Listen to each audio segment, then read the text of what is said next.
Delatte. Christophe Delatte. Une histoire de magot aujourd'hui. Le magot des Raspini. À Nice, au début des années 2000, les Raspini mère et fils sont censés cacher un gros bas de laine, en liquide, dans leur maison qui domine la baie des Anges.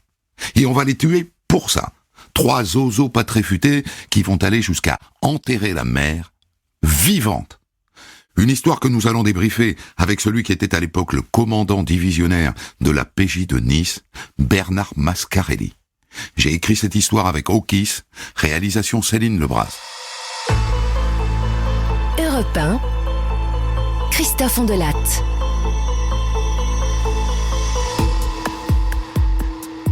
Je vous emmène sur les hauteurs de Nice, la colline de Guéraud, au tout début du siècle, c'est-à-dire en 2002, au mois de mars, devant une belle maison, la villa de la famille Raspini. Enfin la famille, la mère Francine et son grand dadé de fils Marc. Ils ne sont plus que 2 à vivre là-dedans, cloîtrés comme des ermites, avec leurs chats. Et si je vous ai emmené là, c'est parce qu'il y a un petit souci. Ça fait 5 jours qu'on ne les a pas vus, les Raspini. 5 jours que les volets sont fermés. Et venez, tendez l'oreille. C'est leur chat. Derrière la porte, il miaule à fendre l'âme. Et il n'y a pas que ça. Normalement, tous les matins, la mère va voir le jardinier, Kamel. Mais là, ça fait 5 jours qu'il ne l'a pas vu. Au début, je me suis dit, bon, elle est spéciale, la mère Raspini. Et donc, je me suis pas trop inquiété. Mais là, 5 jours, ils sont pas partis, ils partent jamais. Et si par miracle ils étaient partis, ils m'auraient confié le chat à garde, et ça c'est sûr. Hein. Alors Kamel appelle les pompiers, qui débarquent 5 minutes plus tard. Il force la porte. Il pénètre dans la maison. Au passage, le chat en profite pour se carapater. « Y a quelqu'un ? Y a quelqu'un, c'est les pompiers !» Ils font le tour de la villa. Personne.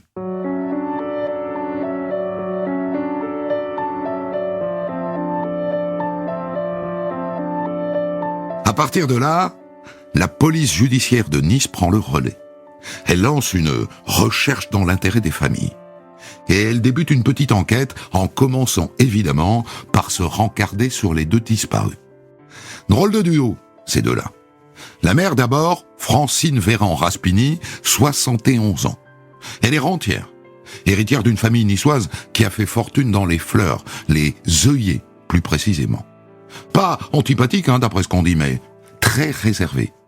Et alors, une rapia, une radine, un grippe-sous redoutable. Elle vit donc dans cette villa avec son fils Marc Raspini, 47 ans. Un grand dadé de presque 2 mètres, qui, dit-on, a fait plusieurs séjours en hôpital psychiatrique, ce qui n'est pas un déshonneur, loin de là. D'après ce qu'on dit, sa mère le considère comme un gamin. Elle le surprotège. Oh, c'est pas la première. Et étrangeté, alors que la maison est gigantesque, le fiston loge dans un mobil-home au fond du jardin. Et lui non plus ne travaille pas. Enfin, il semble qu'il fasse le chauffeur pour ce moment. C'est lui qui conduit leur Renault 11, qui au passage a disparu.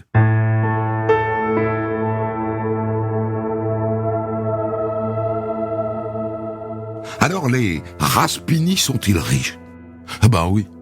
La mère a des appartements dans le centre de Nice qu'elle loue. Et puis regardez la villa, vue générale sur la baie des Anges. Et un parc de 4 hectares. Avec une bizarrerie tout de même, mais je vous ai dit que la maman est un rapia de première. Ce parc, elle l'a rentabilisé à fond. C'est-à-dire qu'elle l'a divisé en 30 petites parcelles qu'elle loue. Soit comme potager, soit comme habitation en y collant un petit cabanon dessus. Et les loyers, en liquide, bien sûr. Pour les impôts, pas vu, pas pris. L'ensemble lui rapporterait à la louche, dans les 12 000 € par mois. En paille d'armoire, en oseille. Et qu'est-ce qu'elle en fait de ce pognon ? Eh bien, au moment où elle vient de disparaître, il n'est pas inutile de se poser la question. Parce que les Raspini ne voyagent jamais. Ils ne sortent jamais. Ils ne reçoivent jamais. Personne n'est jamais rentré chez eux depuis la mort du père. Et c'était il y a très longtemps.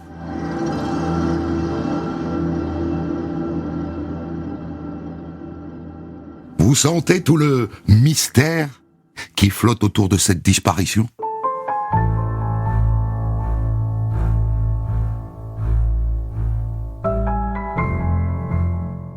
Au début, les policiers se disent que peut-être le fiston qui est un peu instable a pété les plombs, qu'il a emmené sa mère quelque part, qu'il l'a tué, qu'il s'est peut-être tué lui-même. Alors au cas où il serait interné, ils font le tour des hôpitaux et des cliniques psychiatriques. Rien. Et donc ils en reviennent au magot, aux 12 000 € par mois accumulés depuis des années. Ça doit faire un sacré pactole. Il est planqué où, cet argent ? Pas à la banque, puisque c'est du black. Les flics de la crime de Nice décident de fouiller la maison. De l'extérieur, belle villa. Une vue sur la mer a coupé le souffle. Bon, la maison est un peu décatie par manque d'entretien, mais elle a de beaux restes. En revanche, l'intérieur, mon Dieu, le Capharnaüm. Des objets dans tous les coins, des meubles délabrés et dépareillés, l'évier rempli de vaisselle, la poubelle qui déborde. Et dans la chambre de la mère, du linge en vrac, partout sur le sol. Mais pas d'argent, pas un centime. Bon ben, allons voir le mobil-homme du fiston, Marc, au fond du jardin. Tiens, il y a le carton d'emballage d'un ordinateur, mais il n'y a pas d'ordinateur. Et puis sur un meuble, il y a un mégot de cigarette, alors que le fils ne fume pas. Mégot que les flics glissent immédiatement dans un sachet plastique pour analyse ADN. Quand ils quittent la villa, les policiers niçois ont le sentiment que les Raspini ont été enlevés. Et ce sentiment se précise quand assez vite, on retrouve la Renault 11 des Raspini sur un parking tout près de l'aéroport. Les clés dans la boîte à gants. Les policiers vérifient les listes d'embarquement de tous les avions partis de Nice depuis 5 jours. Pas de traces de la mère et de son fils. Entre-temps, ils se sont fait remonter la fadette de Marc, c'est-à-dire le relevé détaillé de son téléphone portable. Oh ! Ça alors, sous ses allures de dadé un peu coincé, Marc, jusqu'à sa disparition, appelait une fille tous les jours. Une certaine Katia, qui s'avère être une prostituée bulgare. Vous savez, Monsieur Marc, il était bon client, hein. Plus fidèle client de moi, hein. Il était drôle, Monsieur Marc. Il me faisait des cadeaux comme si j'étais ses fiancé. Et il m'appelait plusieurs fois par jour. Il était un peu jaloux aussi, hein, de mes autres clients. Et elle confirme que ça fait un bon moment qu'il ne l'a pas appelé.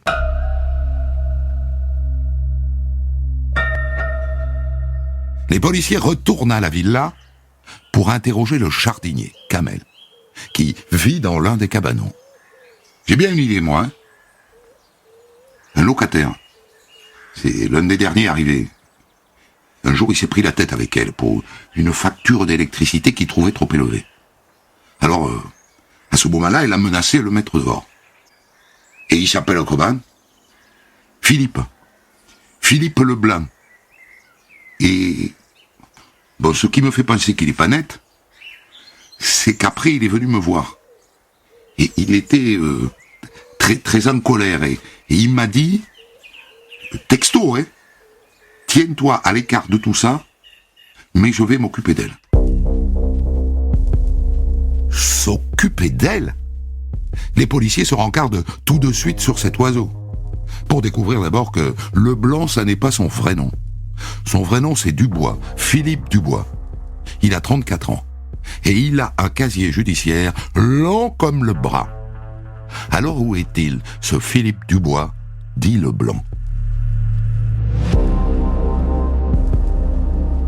Là, tout de suite, les policiers niçois n'ont pas vraiment le temps de se lancer à sa recherche, parce qu'ils viennent de recevoir un coup de fil de la BNP, la banque des Raspini. Dites, c'était pour vous signaler que le compte de Madame Véran Raspini, là, vient d'être débité de 2 chèques. Oui, pour un montant total de 30 000 €. Mais qui a fait ça ? Un abruti. Parce qu'un chèque, on sait forcément qui l'a encaissé.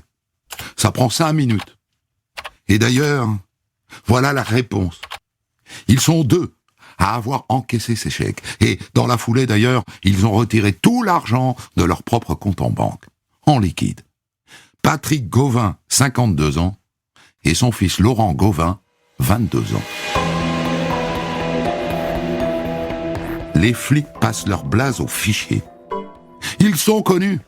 Ils sont connus pour des délits de moyenne importance, mais ils sont connus. Et voilà 2 suspects de plus.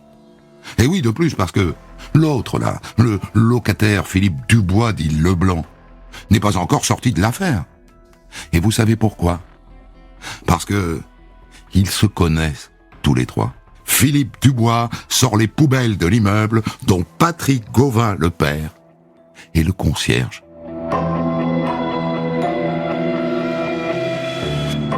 Ils sont amis, tous les 3. C'est un trio. Un sacré trio de suspects. Les policiers décident de ne pas les arrêter tout de suite. Ils les mettent sur écoute. Et ils attendent que ça bouge. Et ils font même mieux que ça. Ils les provoquent. Jusqu'ici, la disparition des Raspini était restée secrète. Alors les policiers appellent Nice Matin. « Sarah ? Dis-moi, j'ai peut-être une affaire pour toi. Voilà une femme et son fils, là, madame Raspini et son fils Marc, qui ont disparu. » Disparu? Disparu, mais comment, en fuite? Non, pas du tout. On pense qu'ils auraient été enlevés. Mais bon, je peux pas t'en dire plus pour le moment. Sache seulement qu'ils habitent une villa sur la colline Guéraud, une belle villa. À mon avis, il y a une histoire d'argent là-dessous. Tu me rappelles quand t'en sais plus? Mais bien sûr, mon ami, bien sûr. Et le 13 avril, la disparition des Raspini fait la une de Nice Matin. L'effet est immédiat. Et les policiers n'en perdent pas une miette. Allô, Laurent? C'est papa. Dis, tu as lu la première page de Nice Matin? Non, pourquoi? Achète-le, tu vas voir. À ce moment-là, sans doute, le fils va acheter le journal. En tout cas, dans la foulée, il appelle Philippe Dubois, manifestement méfiant. Tu me diras tout ça quand je passerai te voir, hein. Parce que les communications, tu sais...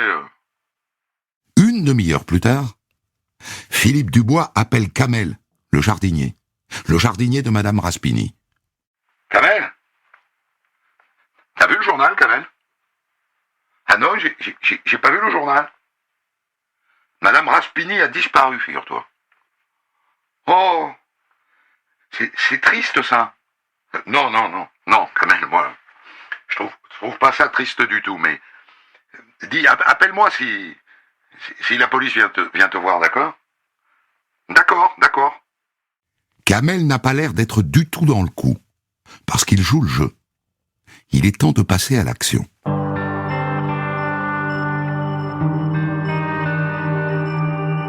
Le 16 avril 2002, plus d'1 mois après la disparition des Raspini, les policiers débarquent à la cité des Moulins pour coffrer les Gauvin, père et fils. Réaction immédiate de Dubois au téléphone. Il appelle sa compagne. Geneviève? Dis Geneviève, ce matin ils ont arrêté Patrick et Laurent. Ah ouais? Oui, tous les 2. Mais il n'y a pas à s'inquiéter, hein. Ils me balanceront jamais, t'inquiète pas. C'est sûr que c'était une connerie ces chèques, mais bon, maintenant c'est à eux de voir, hein. Moi, je leur avais conseillé de pas le faire, hein. Intéressant. Geneviève, la chérie de Dubois, a l'air au parfum. Et il localise l'appel de Dubois. Il est dans une station-service à l'ouest de Nice, où ils vont immédiatement l'interpeller. Et ensuite, ils vont cueillir Geneviève chez elle. À partir de maintenant, ils sont 4 en garde à vue.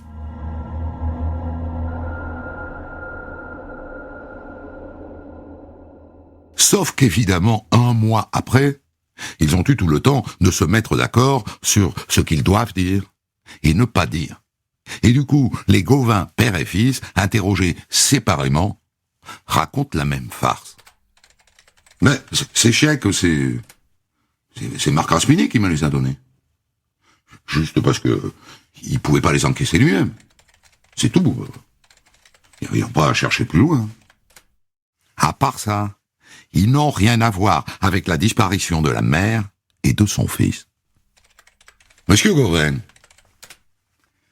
est-ce que vous savez qui est assis dans le bureau d'à côté? Je vous écoute. Ben non. Non, je sais pas. Dans le bureau d'à côté, monsieur Gauvin, il y a votre ami Philippe Dubois. Vous le connaissez, Philippe Dubois? Vous le connaissez? Bien joué. Et effet immédiat, le père et le fils servent une nouvelle version. Bon, mais je vais tout vous dire. Philippe Dubois, un jour, il nous a proposé de faire un coup chez les Raspini. Mais moi, avec mon fils, on a refusé, quoi. Bon, après, le coup, il a dû le faire tout seul. Et après, ben, il nous a un peu forcé à encaisser les chèques pour lui, quoi. Nous, on avait peur, quoi. C'est pour ça qu'on l'a fait. On a peur de cela, parce que il est très violent, le gonze. Voilà. Pauvre Dubois. Il se croyait à l'abri, ils ont mis 1 minute à le balancer. Et lui, d'ailleurs, Dubois, qu'est-ce qu'il dit? Eh ben, rien. Il ne sait pas que les autres l'ont chargé, alors il nie tout en bloc. Il n'a rien à voir là-dedans, mais les policiers ont une carte dans leur jeu. L'enregistrement de sa conversation avec son amie Geneviève. Monsieur Dubois, je vais vous faire écouter quelque chose. Et normalement, vous allez reconnaître les voix. Mais il n'y a pas à s'inquiéter, là. Ils me balanceront jamais, t'inquiète pas. C'est sûr que c'était une connerie, ces chèques, mais bon, maintenant c'est à eux de voir. Hein. Moi, je leur avais conseillé de pas le faire. Hein. Alors, monsieur Dubois, c'est votre voix, ça, non? Vous étiez donc au courant du vol de ces chèques à madame Raspini, n'est-ce pas? Je vous écoute, monsieur Dubois. Ouais, j'étais au courant. Mais moi, je savais pas qu'il venait de madame Raspini, comme vous dites. Ou de quelqu'un d'autre, ça.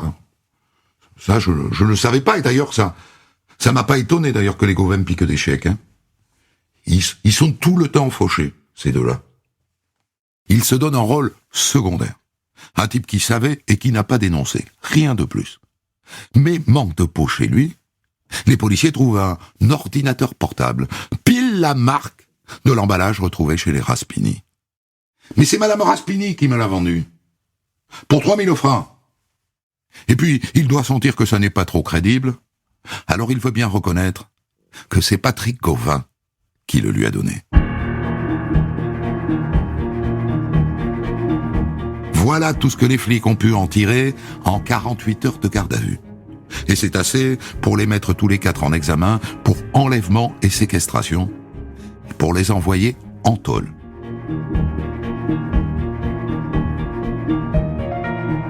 Mais vous noterez que aucun des 4 n'a dit où étaient les Raspini, mère et fils. Et même s'ils étaient vivants ou morts.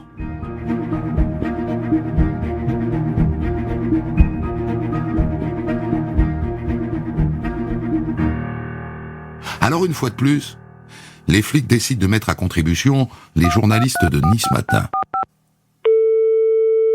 Ça va? Dis-moi, je vais t'envoyer la photo de 4 gonzes, là. Enfin, il y a une gonzesse dans le lot. Ils seraient dans le coup pour les Raspini. Tu pourrais les sortir, ces photos-là? Ça me rendrait service parce que, disons que j'espère que ça va déclencher témoignage, tu vois. Et ils ont été mis en examen, hein. Ça va bien faire bouger quelqu'un.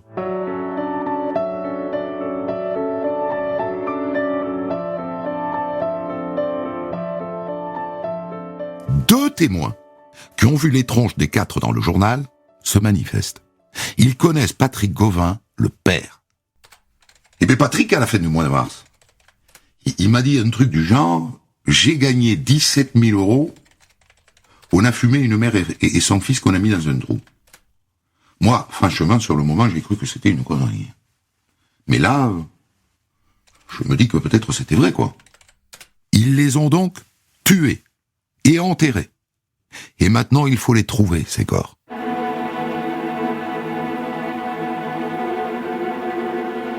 Le 30 avril, le juge d'instruction ordonne une fouille minutieuse de la propriété des Raspini, avec des chiens dressés pour sentir les cadavres.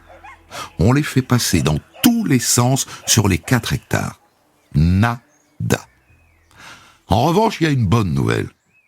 Le mégot de cigarette retrouvé dans le mobil-home de Marc. Il y a un ADN dessus.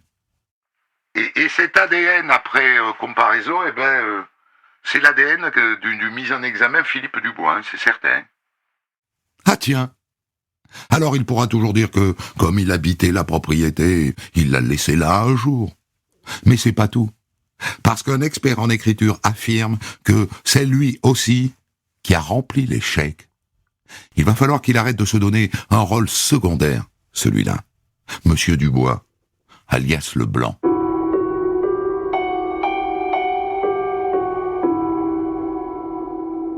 Et les mois passent. Et le 28 février 2003, donc presque un an après la disparition des Raspini, Laurent Gauvin, le fils, écrit au juge d'instruction.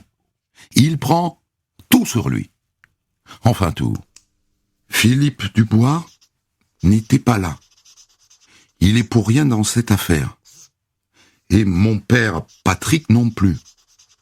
Il n'a fait que conduire la voiture. Mais il y avait un 3e homme dont je ne peux pas révéler l'identité par crainte de représailles. C'est pour cette raison que je ne peux pas non plus vous indiquer où sont enterrés les corps, de peur que les policiers découvrent des éléments qui trahissent l'identité de cette 3e personne. Malin, le lynx. Et bien sûr, c'est le 3e homme qui a tué.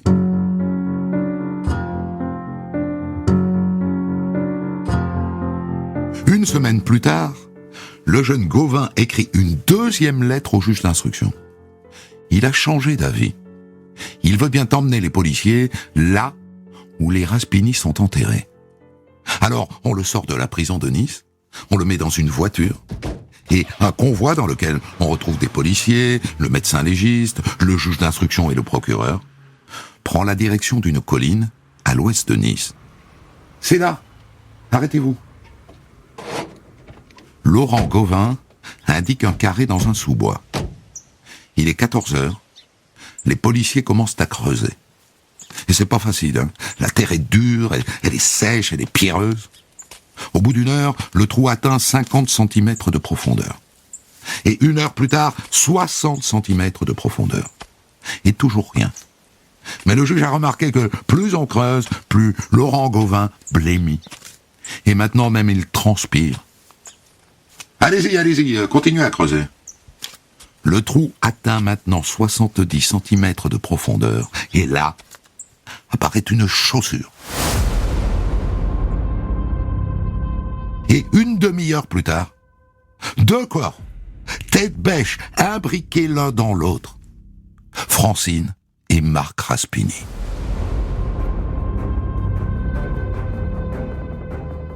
La scène est terrifiante. Ils ont les chevilles entravées par du serflex. Le fils a un bâillon sur le visage. Et la mère a la main plaquée sur la bouche, et sa bouche est ouverte, comme si elle avait voulu empêcher la terre d'entrer dedans, comme si elle avait été enterrée vivante. Sur le bord du trou, le jeune Laurent Gauvin est au bord du malaise. On n'avait rien contre les Raspini. On voulait leur argent, c'est tout. On aurait pu juste les cambrioler, mais ils bougeaient jamais de chez eux. Alors il a fallu les tuer. Le lendemain, évidemment, le juge a des questions à lui poser. Et le jeune Laurent Gauvin sert une nouvelle version. sans doute plus proche de la vérité, mais qui n'est peut-être pas toute la vérité. La première chose qu'on a faite, c'est de creuser le trou. Ça, c'est assez rare. En général, les assassins creusent le trou quand ils ont le cadavre sur les bras. Ils n'avaient donc pas de doute sur l'issue. Après, on a pris la route de la villa. On avait un fusil, une kalachnikov et des cagoules dans la voiture. Quand vous dites « on », c'est qui « on » ? Eh ben moi, et puis l'homme dont je peux pas vous dire le nom, et puis mon père. Mais mon père, il est resté dans la voiture. Et moi et l'autre, on est monté vers la villa à travers le parc. Il dit qu'ils ont commencé par Marc, le fils, dans son mobil-home. Ils l'ont attaché à une chaise, et ils l'ont étranglé tout en lui plongeant la tête dans la baignoire. Ils ont roulé son corps dans un drap, et ils l'ont mis dans le coffre de la Renault 11. Et après, avec son trousseau de clés, ils sont entrés dans la villa. La mère Raspini était au lit. On a essayé de la faire parler. On lui a dit « Dis-nous où est le fric, ou on te bute ». Mais elle a rien lâché. Alors on a fouillé, quoi. On cherchait le coffre, le magot. On l'a pas trouvé. Alors on lui a mis une tête d'oreiller sur la tête et on l'a forcé à nous suivre jusqu'à la voiture et quand on est arrivé à la voiture, d'ailleurs, mon père s'était endormi. C'est vous dire s'il était pour rien. Et ensuite, ils les ont emmenés au bord du trou. Ils ont poussé la mère la première et le fils par-dessus. Donc vous avez enterré Madame Raspini vivante. Non. Non, l'autre, il lui a tiré une balle. J'ai pas pu regarder, mais j'ai entendu qu'il disait « Elle est raide ». Donc, logiquement, le légiste doit trouver une balle dans le corps de la mère. Ah non. J'ai strictement rien trouvé, monsieur le juge. Et évidemment, un an après, le corps était très dégradé, mais il n'y avait pas de balle. Hein. En revanche, il y a des traces de coups sur le visage. Hein. Il aurait pu se douter, le fils Gauvin, qu'on ne retrouverait pas cette balle. Mais quel neuneu! En revanche, il n'a jamais parlé de coups. Hein. Donc, ils l'ont bien enterrée vivante. C'est de la barbarie à l'état brut.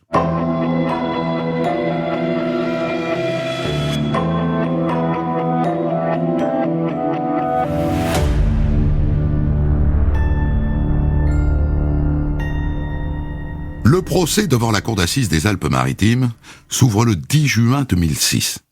Il est bizarre d'ailleurs ce procès, parce que il n'y a personne pour pleurer les Raspini. Ils n'avaient pas de famille proche, ils n'avaient pas d'amis non plus. Et donc sur le banc des parties civiles, il y a seulement 2 rangées de cousins et de cousines éloignés qui attendent l'héritage et rien de plus.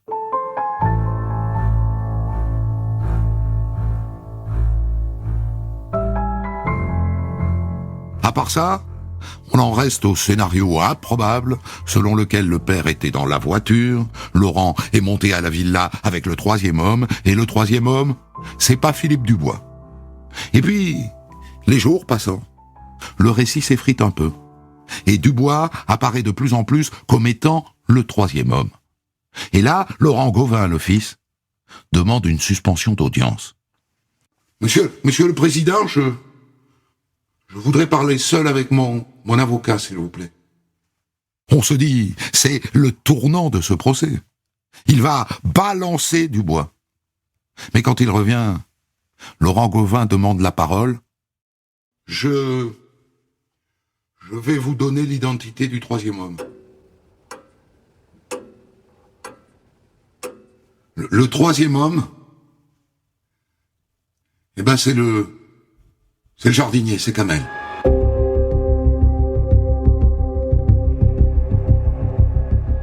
Tu parles ? Personne n'y croit. Et d'ailleurs, le président a souri, tout le monde l'a vu. Enfin, Kamel, c'est le seul qui avait de l'affection pour Madame Raspini. Le 3e homme, c'est Philippe Dubois, voilà ce que tout le monde pense. Et les jurés aussi, manifestement. Laurent Gauvin, Patrick Gauvin et Philippe Dubois sont tous les trois condamnés à la réclusion criminelle à perpétuité.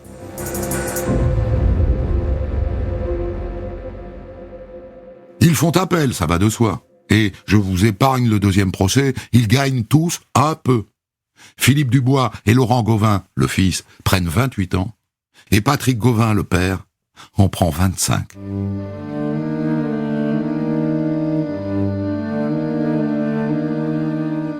Mais ça n'est pas totalement fini. Qui a hérité du magot des Raspini? Le notaire a embauché un généalogiste qui a identifié 12 cousins plus ou moins éloignés. Et pour répartir l'héritage, il a fallu trancher un débat. Qui, de la mère ou du fils, est mort en premier? Selon le dossier d'instruction, ça vous l'avez compris, c'est le fils qui est mort en premier, puisque la mère a été enterrée vivante.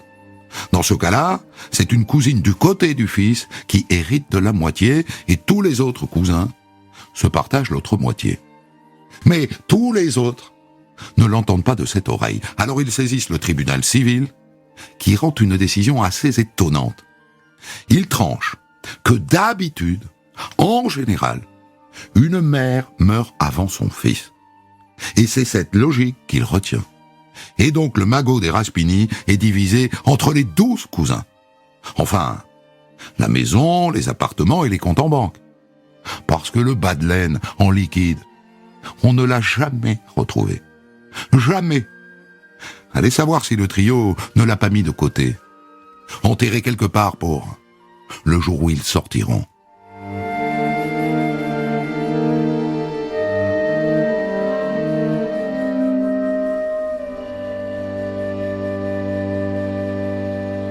Je vous ai raconté aujourd'hui l'enquête sur l'assassinat en mars 2002 de Francine et Marc Raspini, tués à cause du magot qu'ils étaient censés cacher chez eux en liquide. Une enquête qui s'est conclue par la condamnation d'un trio de pieds nickelés. Une histoire que je vais débriefer maintenant avec le commandant divisionnaire de la PJ de Nice à l'époque, Bernard Mascarelli, qui est aujourd'hui responsable du centre régional de formation de la police nationale à Nice. Alors, monsieur Mascarelli, on peut peut-être commencer par le verdict. Il les met, le premier, tous les trois à égalité. Le second verdict en appel leur donne des peines légèrement différenciées. Est-ce que ça recouvre l'idée, en tout cas, que vous vous étiez fait de cette affaire? Oui, tout à fait. On avait une espèce de hiérarchie qui s'était mise en place. C'est vrai que le père Gauvin était celui dont le rôle, même minimisé par son fils, était quand même le rôle le moins important. Donc il méritait légèrement moins que les deux autres. Oui, si vous voulez. Non, les deux jugements sont conformes avec la réalité de l'enquête. Pour vous, quel est le rôle exact de Philippe Dubois? Est-ce que c'est l'initiateur de tout ça? Oui. C'est l'initiateur, c'est lui qui était sur le site, c'est lui qui a découvert la façon de vivre de Madame Raspini et de son fils, c'est lui qui avait loué un cabanon et qui connaissait vraiment les itinéraires, la façon de vivre de Madame Raspini, le fait qu'on ne pouvait pas faire un casse chez les Raspini puisqu'ils étaient tout le temps là, qu'il fallait faire au moins une agression à domicile, les saucissonner. Et le risque, c'était d'être reconnu, parce que lui, il était connu par Madame Raspini, avec laquelle il s'était déjà heurté. Il était connu par le fils, et l'enlèvement était la seule possibilité pour les sortir de là et pour pouvoir prendre la main. Son moteur, c'est quoi? C'est la vengeance ou la vengeance? Non, c'est l'argent. C'est l'argent. Je pense que le moteur de la vengeance pour la facture EDF, non, ça tient pas. Non, c'est la cupidité.